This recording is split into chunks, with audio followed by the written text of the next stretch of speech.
गौतम बुद्ध अपने शिष्यों के साथ एक छोटे से गांव पहुंचे।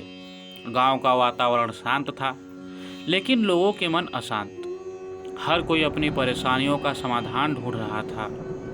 गांव के बीचों बीच एक बड़ा बरगद का पेड़ था, जहां बुद्ध अक्सर बैठकर लोगों को उपदेश देते।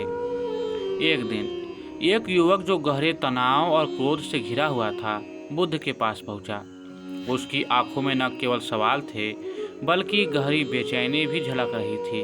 वह बोला, भगवान, मैं खुद से और अपने जीवन से बेहद परेशान हूँ। मुझे गुस्सा आता है और मैं अक्सर ऐसे शब्द बोल देता हूँ जिनसे मेरे रिश्ते खराब हो जाते हैं। मैं अपने आप को बदलना चाहता हूँ, लेकिन हर बार असफल हो जाता हूँ। कृपया मुझे कोई उपाय बताइए। बुद्ध ने युवक की बात ध्यान से सुनी। उन्होंने देखा कि उसके भीतर परिवर्तन की सच्ची इच्छा थी। बुद्ध मुस्कुराए और बोले, तुम्हें खुद को बदलने के लिए चुप्पी का अभ्यास करना होगा। युवक हैरानी से बोला, भगवान, क्या केवल चुप्पी से मैं खुद को बदल सकता हूँ? बुद्ध ने कहा, हाँ, लेकिन यह केवल साधारण चुप्पी नहीं है। तुम्हें विशेष परिस्थितियों में चुप रहना सीखना होगा। मैं तुम्हें 10 जगहों पर चुप रहने की कला सिखाऊंगा। यदि तुम इसे अपनाओगे तो तुम्हारा जीवन बदल जाएगा। युवक ने तुरंत हामी भरी और बुद्ध के चरणों में बैठ गया। उसने कहा, भगवान, मुझे वह 10 जगहें बताइए जहाँ चुप्पी मुझे बदल सकती है। बुद्ध ने युवक की ओर देखा और कहा, ध्यान से सुनो। जब तुम्हारा मन अशांत हो, बुद्ध ने कहा, जब तुम्हारा मन अशांत हो तो कुछ भी मत बोलो। क्रोध और तनाव में कहे गए शब्द अक्सर गलत होते हैं। चुप रहना और अपनी सांसों पर ध्यान केंद्रित करना अशांति को दूर करता है। उन्होंने एक कहानी सुनाई। एक बार एक राजा ने मुझसे अपने क्रोध को नियंत्रित करने का उपाय पूछा। मैंने उनसे कहा कि जब भी कोई क्रोध आए, वह 10 गहरी सांस ले और कुछ देर तक चुप रहें। उसने इसे अपनाया और कुछ ही दिनों में उनका क्रोध नियंत्रित हो गया। युवक ने सिर हिलाया और मन ही मन ठान लिया कि वह क्रोध में बोलने से पहले चुप रहेगा।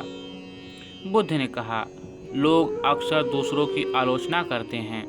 यह उनकी आदत हो सकती है, लेकिन तुम्हें इसे अपने ऊपर हावी नहीं होने देना चाहिए। चुप रहो, क्योंकि जवाब देने से विवाद बढ़ता है। उन्होंने समझाया, एक बार एक व्यक्ति ने मुझे अशब्द कहे। मैंने कुछ नहीं कहा। जब वह शांत हुआ तो उसने मुझसे पूछा कि मैंने जवाब क्यों नहीं दिया। मैंने कहा, तुम्हारा क्रोध तुम्हारे पास है, मेरे पास नहीं। मैं इसे स्वीकार नहीं करता। युवक ने महसूस किया कि आलोचना पर चुप रहना आत्मसम्मान बनाए रखने का सबसे अच्छा तरीका है। बुद्ध ने कहा, ईर्ष्या एक आग है जो तुम्हारे मन को जलाती है। अगर तुम किसी की सफलता से जलते हो तो चुप रहो और उसकी खुशी में शामिल होने की कोशिश करो। उन्होंने एक कहानी सुनाई। एक बार 2 मित्रों में से एक ने दूसरे की सफलता पर ईर्ष्या की। जब उसने अपने ईर्ष्या को दबाया और चुप रहकर अपने मित्र का सम्मान किया, तो उसने खुद को अधिक हल्का महसूस किया। युवक ने सोचा कि वह अपनी ईर्ष्या पर काबू पाने की कोशिश करेगा। बुद्ध ने कहा, बिना समझे कुछ भी बोलना विवाद को जन्म देता है। जब भी तुम्हें किसी की बात समझ न आए तो चुप रहो और सुनो। उन्होंने एक उदाहरण दिया। एक बार एक व्यापारी मुझसे पूछने आया कि वह अपने कर्मचारियों से कैसे संवाद करे। मैंने उससे कहा, पहले सुनो फिर बोलो। उसने इसे अपनाया और उसके रिश्ते सुधर गए। युवक ने सीखा कि सुनना चुप्पी का पहला कदम है। बुद्ध ने कहा, आलोचना और असफलता तुम्हें कमज़ोर बना सकती है। जब भी तुम्हें लगे कि तुम खुद पर विश्वास खो रहे हो तो चुप रहो और अपने भीतर झांक कर अपनी ताकत को पहचानो। उन्होंने युवक से कहा, चुप्पी तुम्हारे आत्मविश्वास को दोबारा जगा सकती है। बुद्ध ने कहा, कभी कभी तुम्हें ऐसा महसूस होगा कि कि तुम्हें कुछ भी बोलने का मन नहीं है, उस समय चुप रहो और इसे स्वीकार करो। यह तुम्हारे भीतर नई ऊर्जा लाएगा। बुद्ध ने कहा, यदि तुम किसी की मदद नहीं कर सकते तो चुप रहना ही सबसे बड़ा दान है। यह उन्हें उनके संघर्ष में स्वतंत्रता देता है। बुद्ध ने कहा, घमंड सबसे बड़ी बाधा है। जब तुम्हें लगे कि तुम किसी से श्रेष्ठ हो तो चुप रहो, यह तुम्हारे भीतर विनम्रता लाएगा।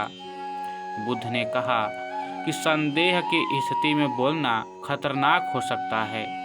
सही समय की प्रतीक्षा करो। चुप रहना उस समय सबसे बड़ा ज्ञान है।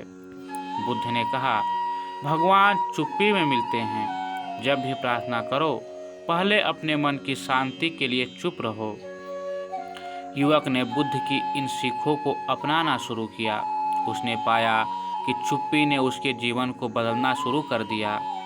हर बिंदु पर उसने अभ्यास किया और उसके परिणाम चमत्कारी थे। उसका क्रोध शांत हो गया, आलोचना का असर खत्म हो गया और वह दूसरों की खुशी में खुशी महसूस करने लगा। उसने चुप रहकर सुनना सीखा, जिससे उसके रिश्ते बेहतर हुए और धीरे धीरे वह एक शांत और संतुलित व्यक्ति बन गया। युवक बुद्ध के पास लौट आया। उसने कहा, भगवान, आपकी शिक्षाओं ने मेरा जीवन बदल दिया। बुद्ध ने कहा, चुप्पी आत्मा का सबसे बड़ा मित्र है, इसे बनाए रखो। गांव के अन्य लोग भी युवक के बदलाव से प्रेरित हुए और बुद्ध की शिक्षाओं को अपनाने लगे। यह कहानी सिखाती है कि चुप्पी में सबसे बड़ा बल छिपा है। यदि हम 10 जगहों पर चुप रहना सीख जाएं, तो हमारा जीवन बदल सकता है।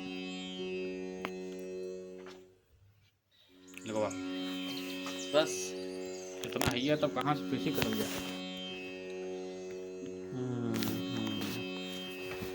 प्रसन्नवा वसनवा नहीं दिले का